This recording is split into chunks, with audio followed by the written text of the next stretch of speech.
ഇനി മറ്റ് ലെൻസ് മേടിക്കുമ്പോൾ മറ്റൊരു കാര്യം, ഈ ലാൻഡ്സ്കേപ്പ് ഫോട്ടോഗ്രാഫി മാത്രമാണ് നിങ്ങൾ എടുക്കാൻ ഉദ്ദേശിക്കുന്നതെങ്കിൽ നിങ്ങൾക്ക് ഒരു അധികം ഫാസ്റ്റായിട്ടുള്ള ലെൻസുകളൊന്നും മേടിച്ച് കൂടുതലായിട്ട് പൈസ വരുന്നതാണ് ഈ ഫാസ്റ്റായിട്ടുള്ള ലെൻസുകൾ എന്ന് ഉദ്ദേശിക്കുന്നത്.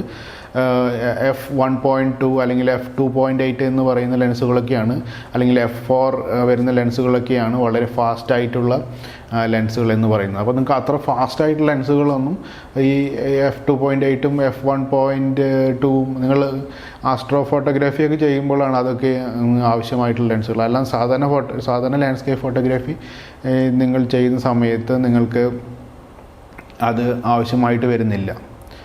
നിങ്ങൾക്ക് അധികം സ്പീഡില്ലാത്ത രീതിയിൽ, അധികം എക്സ്പെൻസീവ് അല്ലാത്ത രീതിയിലുള്ള ലെൻസുകൾ മേടിക്കാവുന്നതാണ്. ഒരു ഉദാഹരണം പറഞ്ഞാൽ ഒരു f4ന് മുകളിലേക്ക് വരുന്നത്, f4 ലെൻസ് അല്ലെങ്കിൽ f5.6 അല്ലെങ്കിൽ അതിന് മുകളിലേക്ക് വരുന്ന ലെൻസുകളും നിങ്ങൾക്ക് അധികം സ്പീഡില്ലാത്ത, അധികം എക്സ്പെൻസീവ് അല്ലാത്ത ലെൻസുകൾ ഈ ലാൻഡ്സ്കേപ്പ് ഫോട്ടോഗ്രാഫിക്ക് വേണ്ടി മേടിക്കാവുന്നതാണ്.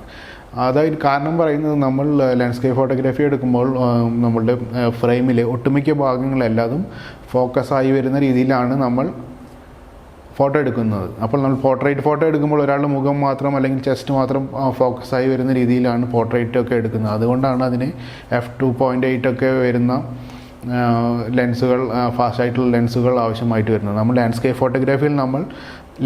ഫോട്ടോഗ്രാഫിയിൽ നമ്മൾ അപ്പർച്ചർ അല്ലെങ്കിൽ എഫ് എന്ന് പറയുന്നത് നമ്മൾ ഏകദേശം ഒരു f8 മുതൽ ഒക്കെയാണ് തുടങ്ങുക തന്നെ. അതുകൊണ്ട് തന്നെ നല്ല ഫാസ്റ്റായിട്ടുള്ള ലെൻസുകളൊന്നും നമുക്ക് ആവശ്യമില്ല. f8, f11, f16, f22 എന്ന് പറയുന്ന രീതിയിലുള്ള സെറ്റിങ്സുകളൊക്കെയാണ് നമ്മൾ ലാൻഡ്സ്കേപ്പ് ഫോട്ടോഗ്രാഫിയിൽ കൂടുതലായിട്ട് ഉപയോഗിക്കാൻ പോകുന്നത്. അതുകൊണ്ട് തന്നെ എക്സ്പെൻസീവായ ലെൻസുകളൊന്നും ഇതിൽ മേടിക്കേണ്ടതായിട്ട് വരുന്നില്ല. ഇപ്പോൾ നമ്മൾ ലാൻഡ്സ്കേപ്പ് ഫോട്ടോഗ്രാഫിക്ക് വേണ്ട പ്രധാനപ്പെട്ട 2 ഗിയർ സെഷനുകൾ പറഞ്ഞു. ഒന്ന് വേണ്ടത് ക്യാമറ, നമുക്ക് അടുത്തായിട്ട് ലെൻസ്. ഇനി അടുത്തതായിട്ട് മൂന്നാമതായിട്ട് അത്യാവശ്യമായിട്ട് ലാൻഡ്സ്കേപ്പ് ഫോട്ടോഗ്രാഫിക്ക് വേണ്ട ഒരു ഗിയറാണ് ട്രൈപോഡ്. അതെ, നമുക്കൊരു നല്ല ഒരു ട്രൈപോഡ് അത്യാവശ്യമാണ്. ലാൻഡ്സ്കേപ്പ് ഫോട്ടോഗ്രാഫി എടുക്കണമെങ്കിൽ നല്ല ഒരു ട്രൈപോഡ് ആവശ്യമാണ്. അതുപോലെ തന്നെ ഒരു ബോൾ ഹെഡ്, ഇത് പറയുന്നതാണ് ബോൾ ഹെഡ് എന്ന് പറയുന്നത്. നമുക്ക് ഇവിടെയാണ് നമ്മൾ ക്യാമറ വയ്ക്കുന്നത്. അപ്പോൾ ഇതുപോലെ തന്നെ ഒരു നല്ലൊരു ബോൾ ഹെഡ്, കമ്പനി ഏതായാലും കുഴപ്പമില്ല, നല്ലൊരു സ്റ്റഡി ആയിട്ടുള്ള, അല്പം ഹെവി ആയിട്ടുള്ള ഒരു ട്രൈപോഡ് വേണം. അതുപോലെ തന്നെ നല്ലൊരു ബോൾ ഹെഡും കൂടി ആവശ്യമാണ്. അപ്പോൾ ഇത് വളരെ ലാൻഡ്സ്കേപ്പ് ഫോട്ടോഗ്രാഫിക്ക് വളരെ അത്യാവശ്യമായിട്ടുള്ള ഒരു ക്യാമറ അല്ലെങ്കിൽ ഒരു ഗിയറാണിത്. കാരണം എന്താണെന്ന് വെച്ച് കഴിഞ്ഞാൽ, നമ്മൾ ലാൻഡ്സ്കേപ്പ് ഫോട്ടോഗ്രാഫിയിൽ ഒട്ടുമിക്കതും ഫോട്ടോ എടുക്കുന്നത് വളരെ ഒരു വലിയ ഏരിയയാണ്. അപ്പോൾ അതിൽ ചെറിയൊരു ഷേക്ക് വന്നു കഴിഞ്ഞാൽ തന്നെ ഒരുപാട് ബ്ലറായിട്ട് ഫോട്ടോ പോകാൻ സാധ്യതയുണ്ട്. പിന്നെ രണ്ടാമത് വരുന്ന പ്രധാനപ്പെട്ട കാരണം എന്ന് പറയുന്നത്, ലാൻഡ്സ്കേപ്പ് ഫോട്ടോഗ്രാഫിയിൽ മിക്കതും നമ്മൾ ഫോട്ടോ എടുക്കുന്നത് രാവിലെയോ അല്ലെങ്കിൽ ഒരു സൂര്യൻ ഉദിക്കുന്നതിന് മുന്നോ അല്ലെങ്കിൽ ഉദിച്ചു വരുന്ന സമയത്തോ അല്ലെങ്കിൽ വൈകിട്ട് സൂര്യൻ അസ്തമിച്ചതിന് ശേഷമോ അസ്തമിക്കുന്ന സമയത്തോ ആണ്. ആ സമയത്ത് വളരെ ലൈറ്റ് കുറവായതുകൊണ്ട് തന്നെ നമുക്ക് ഈ ട്രൈപോഡ് ഇല്ലാതെ ക്യാമറ കയ്യിൽ വെച്ച് ഫോട്ടോ എടുത്താൽ എങ്ങനെയായാലും ഷേക്കായിട്ട് ബ്ലറായിട്ട് ഒരുപാട് ഫോട്ടോകൾ പോകാനുള്ള സാധ്യതയുള്ളത് കൊണ്ടാണ് നമ്മൾ 99% അല്ലെങ്കിൽ 100% തന്നെ ലാൻഡ്സ്കേപ്പ് ഫോട്ടോഗ്രാഫിയിൽ നമ്മൾ ഫോട്ടോ എടുക്കുമ്പോൾ, പ്രൊഫഷണലായിട്ട് രീതിയിൽ ഫോട്ടോ എടുക്കുമ്പോൾ നമ്മൾ ട്രൈപോഡിൻ്റെ മുകളിൽ ക്യാമറ വെച്ച് സെറ്റ് ചെയ്തിട്ട് തന്നെ ഫോട്ടോ എടുക്കണം. ഇനിയിപ്പോൾ നമുക്ക് ട്രൈപോഡ് കൊണ്ടുപോകാൻ അനുവാദമില്ലാത്ത ചില ലൊക്കേഷനുകൾ സെക്യൂരിറ്റികൾ അലോ ചെയ്യുന്നില്ലെങ്കിൽ മാത്രം ആ 1% വരുന്ന സമയത്ത് മാത്രം നമുക്ക് ഹാൻഡ് ഹെൽഡായിട്ട് ഫോട്ടോ എടുക്കാവുന്നതാണ്. ബാക്കി 99% സമയത്ത് നമ്മൾ ട്രൈപോഡ് ഉപയോഗിച്ചുകൊണ്ട് തന്നെ ഫോട്ടോ എടുക്കണം. അപ്പോൾ ഒരു ട്രൈപോഡ് വേണം. ഇനി ഏത് തരം ട്രൈപോഡ് വേണം?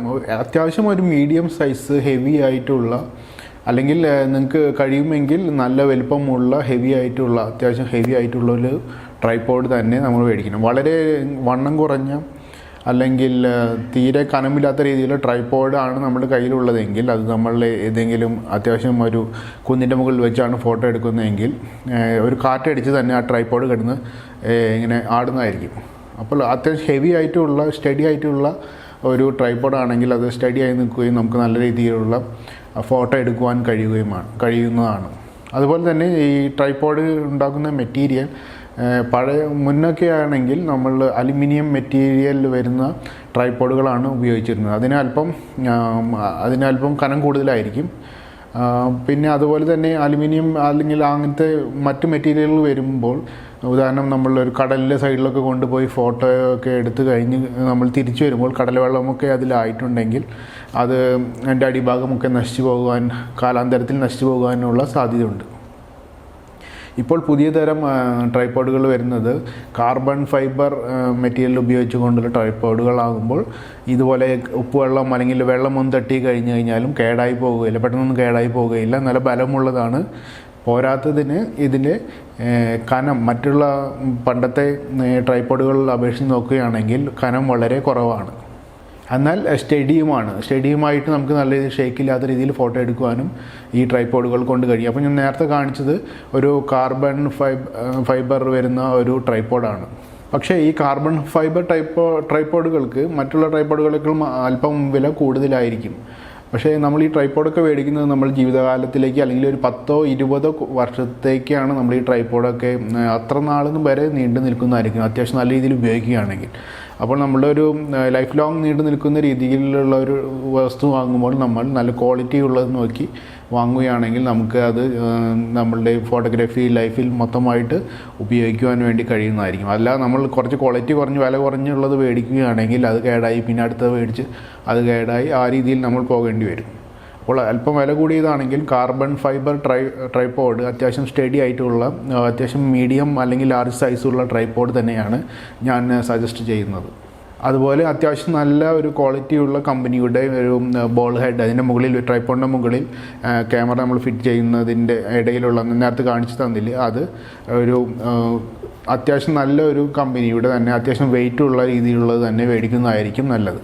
ഇനി ട്രൈപോഡ് കഴിഞ്ഞതിന് ശേഷം നമുക്ക് ലാൻഡ്സ്കേപ്പ് ഫോട്ടോഗ്രാഫിയിൽ അത്യാവശ്യമായിട്ട് വരുന്ന വേറൊരു കാര്യം, സ്റ്റഡി ആയിട്ട് ഉള്ള ഫോട്ടോകൾ അല്ലെങ്കിൽ ഷേക്കില്ലാത്ത രീതിയിൽ അല്ലെങ്കിൽ ഷാർപ്പായിട്ടുള്ള ഫോട്ടോകൾ എടുക്കുവാൻ അത്യാവശ്യമായിട്ടുള്ള ഒന്നാണ് പറഞ്ഞത് കേബിൾ റിലീസ് എന്ന് പറയുന്നത്. ഇതാണ് വരുന്നത് ഒരു കേബിൾ റിലീസ് എന്ന് പറയുന്നത്. ഇത് നമ്മൾ ക്യാമറയിൽ ഘടിപ്പിച്ചതിന് ശേഷം നമുക്ക് ഫോട്ടോ എടുക്കണമെങ്കിൽ ഇതിൽ സ്വിച്ച് ഉണ്ട്, അല്ലെങ്കിൽ സെറ്റ് ചെയ്യാവുന്നതാണ്. അത് അമർത്തിക്കൊണ്ട് നമ്മൾ ഫോട്ടോ എടുക്കുകയാണെങ്കിൽ നമ്മൾ ക്യാമറയുടെ മുകളിൽ പോയിട്ട് നേരിട്ടിട്ട് ഷട്ടർ ബട്ടൺ പ്രസ് ചെയ്യുകയാണെങ്കിൽ ക്യാമറ അല്പം ഷേക്ക് ആവാൻ സാധ്യതയുണ്ട്. അതുകൊണ്ട് തന്നെ ബ്ലർ ആയിട്ടുള്ള ഫോട്ടോ കിട്ടുവാൻ സാധ്യതയുണ്ട്. ഇതാകുമ്പോൾ ഇതിൽ കണക്ട് ചെയ്തതിന് ശേഷം നമ്മൾ ഇതിലാണ് പ്രസ് ചെയ്യുന്നത്, അതുകൊണ്ട് തന്നെ ക്യാമറ ഷേക്ക് വരാനുള്ള സാധ്യത കുറവാണ്. ഇതൊരു വയർഡായിട്ടുള്ള രീതിയിലുള്ള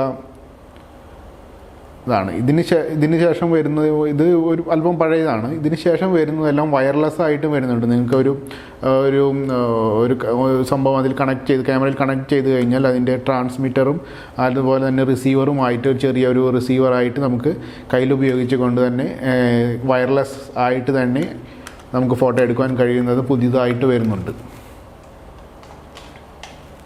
ഇനി അഥവാ നിങ്ങൾക്ക് ഇത് മേടിക്കുന്നില്ലെങ്കിൽ നിങ്ങൾക്ക് ക്യാമറയിൽ തന്നെ പുതിയ ക്യാമറകളിലെല്ലാം ടൈമർ സെറ്റ് ചെയ്തിട്ട് ഫോട്ടോ എടുക്കുവാനുള്ള ഓപ്ഷനും കൂടി വരുന്നുണ്ട്. ആ രീതിയിൽ ടൈമർ സെറ്റ് ചെയ്തിട്ട് ഫോട്ടോ എടുക്കാവുന്നതാണ്.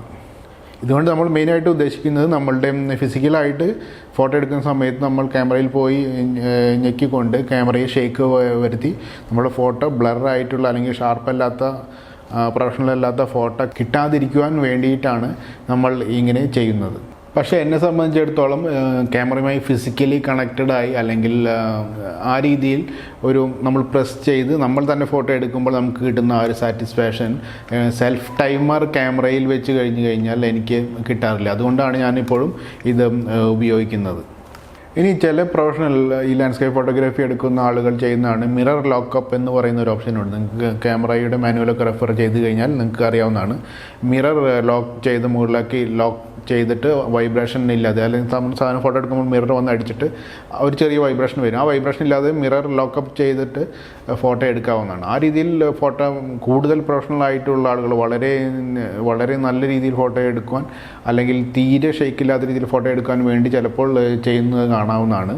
പക്ഷെ നമ്മൾ സാധാരണ രീതിയിൽ ഒരു ലാൻഡ്സ്കേപ്പ് ഫോട്ടോ എടുക്കുമ്പോൾ അങ്ങനെ മിററിൻ്റെ വൈബ്രേഷൻ കൊണ്ട് അധികം ഷെയ്ക്കായിട്ട് നമ്മളുടെ ഫോട്ടോ ബ്ലറായിട്ടൊന്നും പോയി കാണാറില്ല. അപ്പോൾ അതുകൊണ്ട് തന്നെ ഞാൻ അധികം സമയത്തും ഈ മിറർ ലോക്ക് ചെയ്യുന്ന ഓപ്ഷനൊന്നും അങ്ങനെ ഉപയോഗിക്കാറില്ല. അത് നിങ്ങളായാലും ഉപയോഗിച്ചില്ലെങ്കിലും അധികം പ്രശ്നം വരുന്ന സംഭവമൊന്നുമല്ല. അപ്പോൾ നല്ല സ്റ്റഡി ആയിട്ടുള്ള ഒരു അല്പം ഹെവി ആയിട്ടുള്ള ഒരു ട്രൈപോഡും അതുപോലെ തന്നെ ഒരു ബോൾ ഹെഡും അതുപോലെ തന്നെ ഒരു കേബിൾ റിലീസും, അത് വയർഡ് ആണെങ്കിലും വയർലെസ് ആണെങ്കിലും കുഴപ്പമില്ല, ഉണ്ടെങ്കിൽ നമുക്ക് അത്യാവശ്യം നല്ല രീതിയിൽ ഷെയ്ക്ക് ഇല്ലാതെ ബ്ലർ അല്ലാത്ത നല്ല രീതിയിലുള്ള ഒരു ലാൻഡ്സ്കേപ്പ് ഫോട്ടോ എടുക്കുവാൻ കഴിയുന്നതായിരിക്കും.